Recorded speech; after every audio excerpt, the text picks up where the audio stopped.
Dr. Ajit Pascual. He is a senior lecturer of the Department of Electronic and Telecommunication Engineering in the Faculty of Engineering, University of Moratuwa. He holds a bachelor degree in Electronics and Telecommunication from University of Moratuwa, as well as master's degree and PhD from University of Tokyo in Japan. It's up to you now.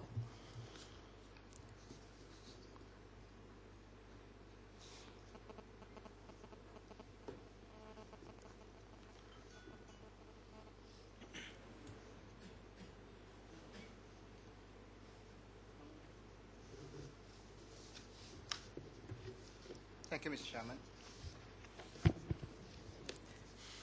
Good evening, ladies and gentlemen. The topic that is given to me, as you can see here, problems and prospects of information and communication technology.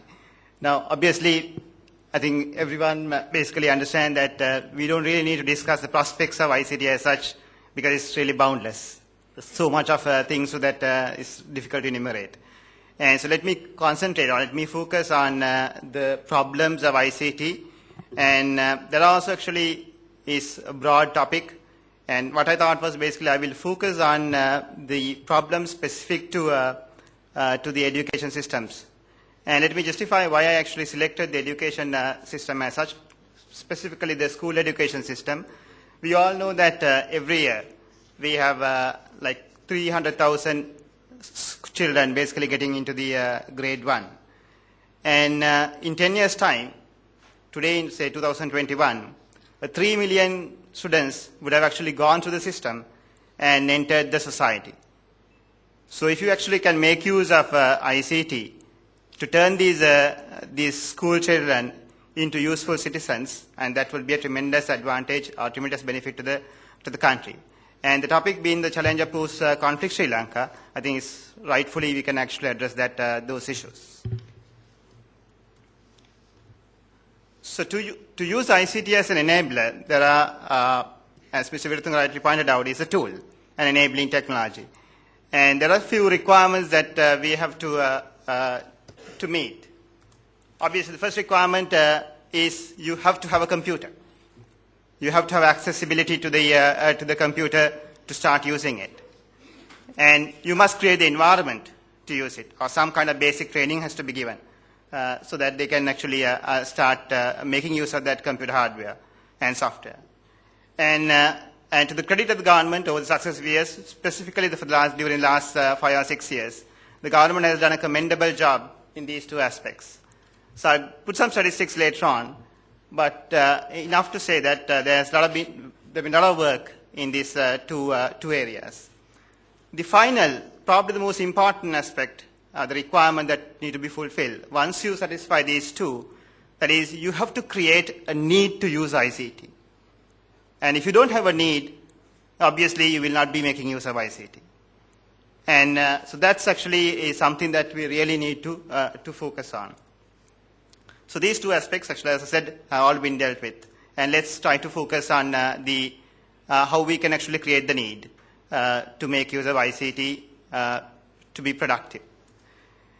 And let me start with a story that we are all familiar with. The story of basically Hare and Tortoise. This is just try to illustrate a very simple point, probably too simple, to highlight something that has happened actually in a school.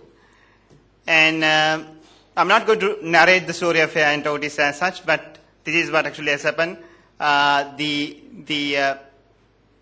school, basically English trainee teacher, asked a student to come into the front of the class and narrate the story of this Hare and Tortoise. The student basically starts narrating in English, obviously. And halfway through, teacher stops the student and says, "What is the word that you use? Tortoise." She says, "Tortoise." And how do you basically spell it? T-O-R-T-O-I-S-E.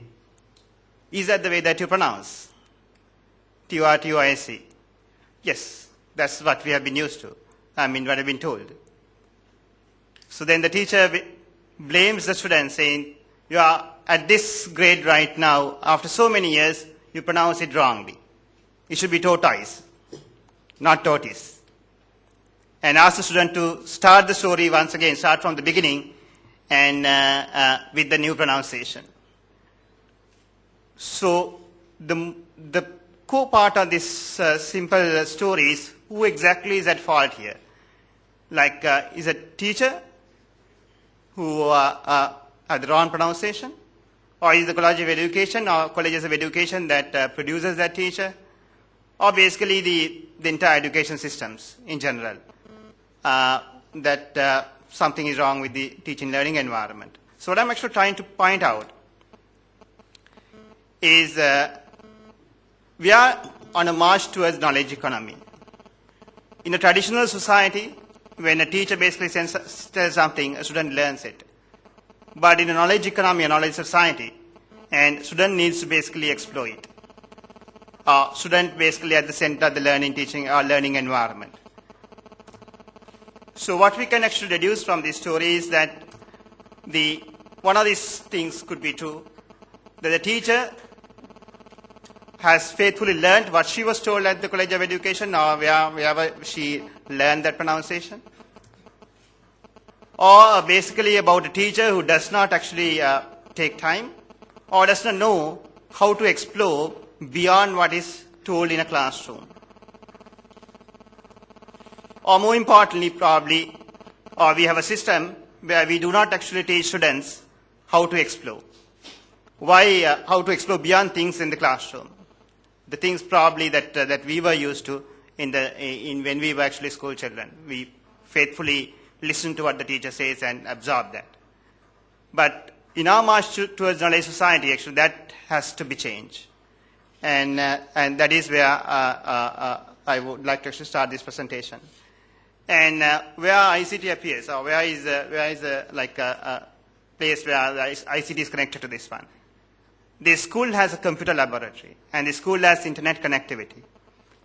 And how does ICT actually plays a role? This probably, many of you must have visited this site, is a Wiki dictionary site in internet.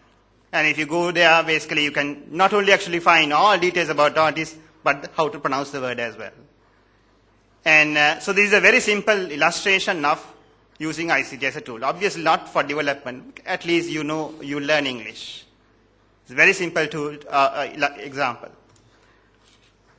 So as Mr. Viruthuga pointed out, we are a part of the plan to develop 5 hubs, one of them knowledge hubs.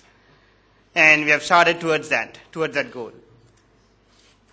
And ICT as an enabler, and ICT on its own